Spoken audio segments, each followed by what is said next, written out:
Muchas gracias, amigos. Bueno, sí fue efectivamente un corte rapidito. Aquí estamos nuevamente, 10 de la mañana con 40 minutos y continuamos nosotros abordando este tema acerca de los riesgos de la cirugía plástica o las cirugías plásticas, y nos acompaña pues el doctor Gino Llosa, como ya lo habíamos presentado. Él es cirujano plástico. Gino, al margen de todos estos riesgos, me gustaría un poco ir comenzando también, ya que tú eres cirujano plástico, que nos cuentes cuáles son aquellas cirugías más solicitadas y en todo caso también cuáles serían las más riesgosas, ¿no? Sí, perfecto. Vamos a terminar la primera idea, ¿no es cierto? Que es importante buscar al profesional. Esto está claramente en la página del Colegio Médico del Perú. Eso es punto uno. Y segundo, punto de riesgo fundamental, el lugar donde se va a operar la paciente. Tiene que ser una clínica que está supervisada por la Superintendencia Nacional de Salud, su salud, ¿no es cierto? Y que sea una clínica nivel 2E. Esas cosas son fundamentales para empezar a hablar de riesgo. 2E, ¿cómo es? 2E.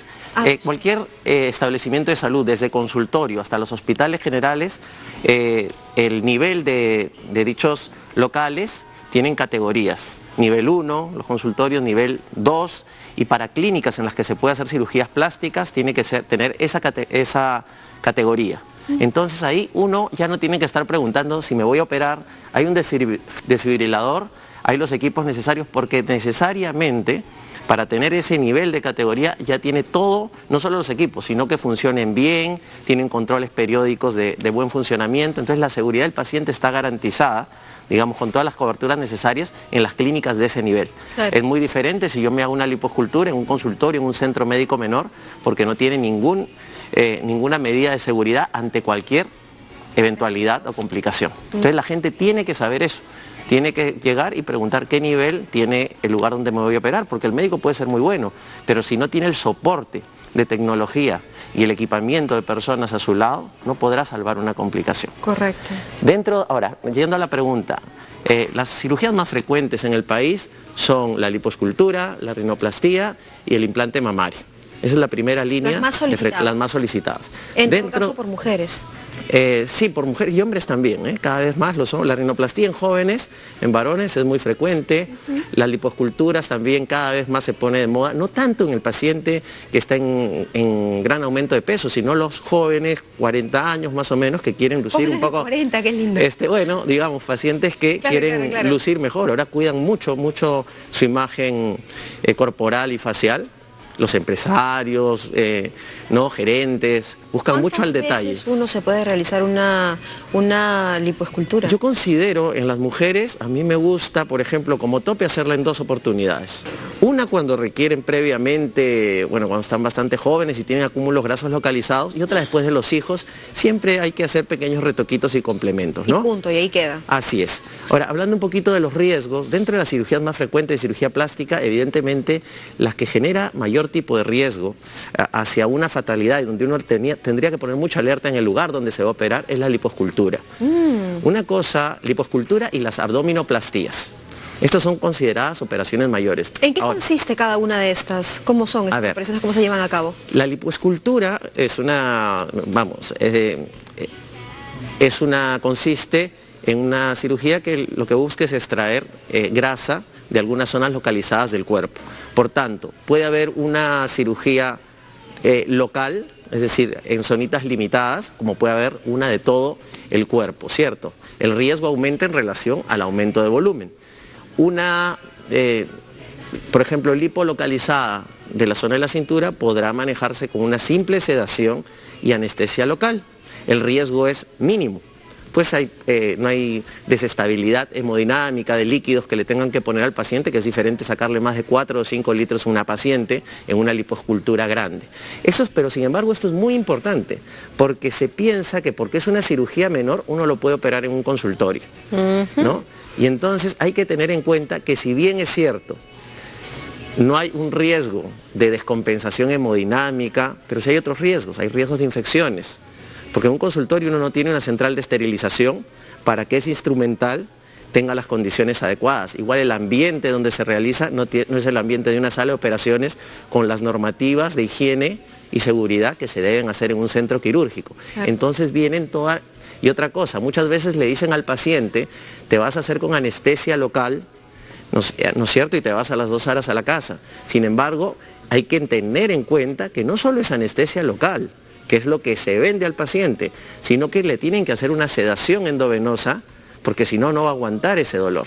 Y entonces una sedación puede llevar a depresión respiratoria. Y si uno no tiene el equipamiento, una sedación endovenosa, ya se están usando medicamentos que pueden generar depresión respiratoria, y si no tiene el soporte de una máquina de anestesia, un ventilador mecánico y un equipo alrededor, puede haber una fatalidad. O sea, esa anestesia local que todo el mundo dice no es tanto anestesia local. Otro riesgo ahí también es que uno piensa que porque es anestesia local no hay riesgos. Hay más riesgo inclusive que uno si se hiciera uno en una clínica con una anestesia epidural, porque le están colocando lidocaína, que es el anestésico local, y eso genera toxicidad. La cantidad de anestésico local que uno colocaría es como, digamos, como 50, mientras que en una anestesia epidural con todo controlado, con las medidas de seguridad, uno puede poner ni 5. Ahora, pero esta epidural también tiene que ponerla un anestesiólogo competente. Sí, por eso, cuando uno entra a una clínica nivel 2C, es obligatorio que todos sus profesionales están registrados para el Ministerio de Salud para trabajar ahí. O sea, son anestesiólogos especializados, actualizados y con hoja de habilidad del colegio médico. Pero normalmente es el cirujano plástico quien escoge a su anestesiólogo de confianza. Generalmente es eso, los cirujanos es como un matrimonio. Porque digamos, no solo hay que investigar en este caso pues el récord del cirujano, sino también del anestesiólogo, ¿correcto? Eso es muy importante, Cecilia, porque la vida de ese paciente realmente el que la maneja al 100%, no, digamos 80% en la parte de estado de la hemodinámica, su estado de salud durante la cirugía, es el anestesiólogo, que está pendiente todo el tiempo de sus funciones vitales. Correcto. Por supuesto, el anestesiólogo no es un ente escondido, que generalmente pasa. El paciente va y habla con el cirujano. No, es obligatorio para su salud, para las clínicas, es que existe una evaluación preanestésica. Es decir, tiene que haber una consulta independientemente del cirujano con el anestesiólogo, donde se le explica todos los riesgos, y eso es muy importante. También es imprescindible que el familiar acompañe a ese paciente, ¿no? Y también para su salud, por ejemplo, es fundamental que haya una hoja donde el paciente esté en toda la potestad de revocar ese primer consentimiento. ¿Cuáles serían estos factores de riesgo a los cuales la persona tiene que estar, ojo, atenta, ¿no? Frente a la administración de la anestesia? Por ejemplo, no sé, pues si es hipertensa esta persona, ¿no? Si sufre de la presión alta, presión baja, edad, obesidad, factores, no sé, de este tipo. Sí, también otro de los puntos importantes es que tiene que haber una historia clínica, no de la cuestión estética, sino detallada, ¿no es cierto?, de todos esos factores. Factores de riesgo es la edad, exacto, lo has mencionado perfecto, la edad, si está en obesidad o sobrepeso, si es una persona sedentaria, si tiene varices en las piernas, si es que toma medicamentos asociados o tiene enfermedades asociadas no controladas como la hipertensión, la diabetes, hipotiroidismo, si es que toma medicación que no esté informando, antidepresivos.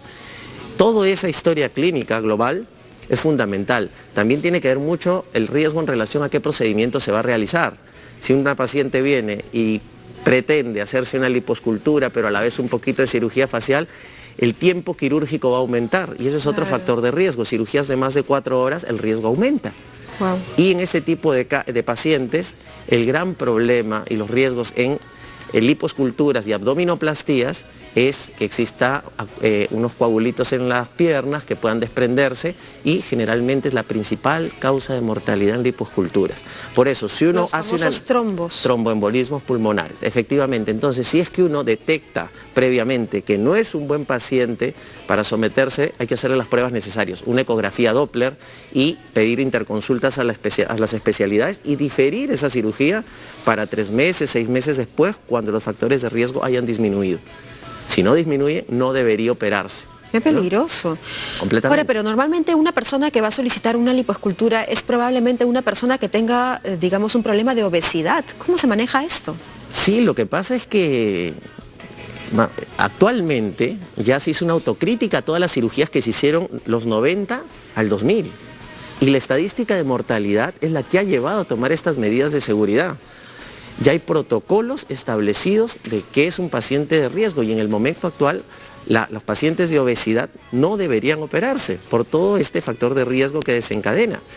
Entonces ya existen consensos, inclusive en Estados Unidos, en Colombia, para el manejo de las lipoesculturas, sobre todo de lipoesculturas se han hecho estos consensos, ¿cierto? Entonces no hay manera, si uno mantiene todos estos requisitos, protocolos y los cumple, por eso hablábamos al inicio, cómo hacer una cirugía segura, más que los riesgos de la cirugía. Entonces, ¿a qué es importante? Ir a un profesional competente, que sepa, bueno, actualizado y que sepa que lo que estamos hablando son las normas actuales de seguridad, que sepa en qué lugar se va a operar, ¿no es cierto? Y no dejarse guiar. Nosotros habíamos presentado unas laminitas por no dejarse guiar de lo que quiere escuchar y lo que uno ve siempre en la publicidad. O sea, la silueta perfecta, ¿no? El cambio rápido, inmediato, recuperación, en 3 días o 4 estás ya en la clínica, en tu trabajo, perdón. Eso se da en cirugías menores. Si uno hace una lipoescultura completa y no guarda el reposo adecuado, pues es un riesgo decirle a un paciente que se va a recuperar de manera inmediata. Las tecnologías ayudan, pero no minimizan el riesgo. Uno habla de láser, habla de Vaser, pero igual hay que hacer anestesia. Eso es justo lo que te quería preguntar. Ahora también se promociona lipoescultura por sesiones. Incluso lo promocionan en inglés y todo como si fuese algo novedoso y por supuesto pues inocuo. ¿Es realmente así o en todo caso cómo funciona esto? Bueno, a ver, mira, yo tengo 19 años haciendo cirugía plástica. No recuerdo alguna conferencia en congresos internacionales de cirugía. Ojo, hay congresos de medicina estética, cirugía estética y una serie de cosas que no vienen a ser la especialidad de cirugía plástica.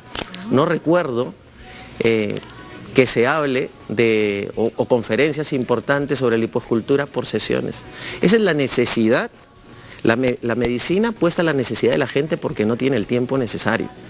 Uno habla sí de técnicas de lipoesculturas, pero de lipoesculturas seguras. ¿Qué ha pasado? El problema al minimizar los riesgos, yo no hablo lipo por sesiones, es muy diferente, ojo, lipo por sesiones a lipoescultura localizada.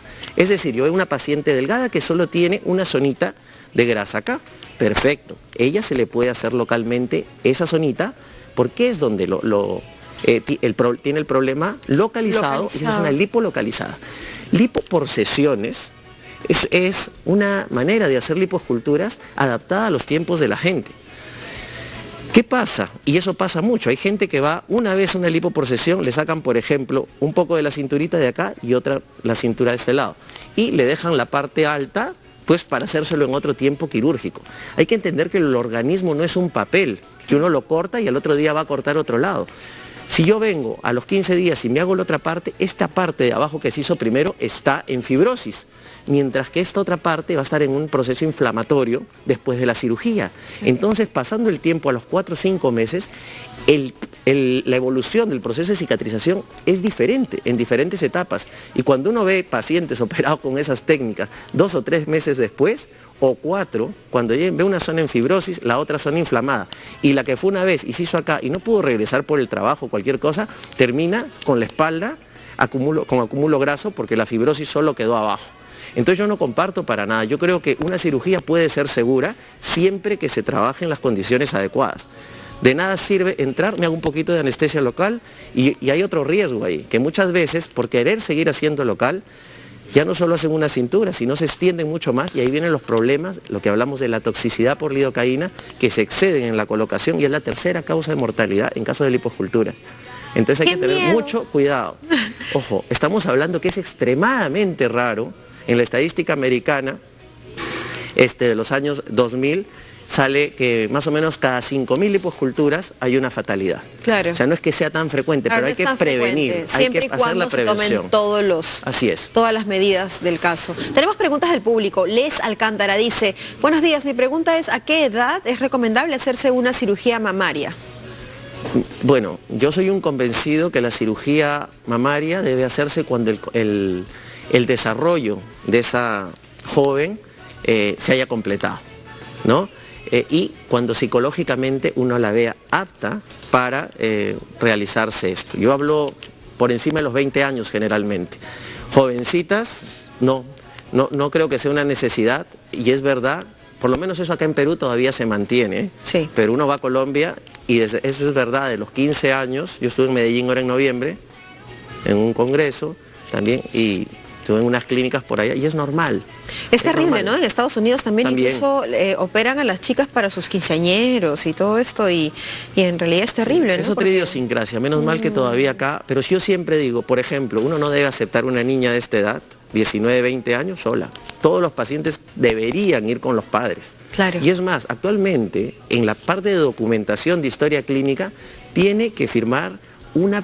Ojo, eso es importante, en las clínicas es una exigencia que firme, ¿no? Un familiar o persona responsable, porque nadie está libre de un problema. ¿Y quién va a tomar, si le pasa a algún paciente, quién va a tomar decisiones por él? Claro. ¿Quién puede decir dónde lo trasladamos, a esta clínica, a la otra? Claro, así sea un adulto, tiene que, en todo caso, la pareja, el cónyuge o quien sea, tiene que ser un familiar directo porque tiene que asumir una responsabilidad y cuidado por ese paciente. Claro. Más en una jovencita, ¿no? Por supuesto. Nos preguntan sobre las bolas de Bichard. Sí. O bolas de billar. Bueno, se llama bolas de billar. Okay. Ese es un procedimiento que tiene muchos años. ¿Y qué es eso? Es un acúmulo graso que se encuentra en esta zona de la mejilla entre dos músculos, el interno que es el buccinador con el macetero, y hay una bolita de grasa como una pelotita de ping pong. Sí. Entonces, esto se retira y se provoca un afinamiento de la zona acá de la mejilla, pero lo que no se está pensando y no se pensaba era que eso está ahí por algún tipo de razón. Y la indicación en esto es solo para pacientes que tienen la carita redonda o los músculos muy gruesitos, y definitivamente al retirarlas hay una mejoría. Pero sin embargo, todo el mundo quiere el rostro de modelo, ¿no? Y quieren esto planito o alargado, y se les ha hecho mucho estas cirugías en los años 90 y 2000. ¿Y qué ha pasado? Esas pacientes que tenían 30 años y se hacían esto, cuando ha llegado con los 40 y empieza el proceso de envejecimiento, han terminado con toda esta zona de la mejilla hundida. Entonces la jovencita que está pensando en hacerse eso y no tiene cara redonda, tiene que saber que no tiene una indicación quirúrgica, porque la consecuencia va a venir después. Y uno tiene que estar rellenando con grasa después esta zona lateral para obtener un resultado más o menos armónico.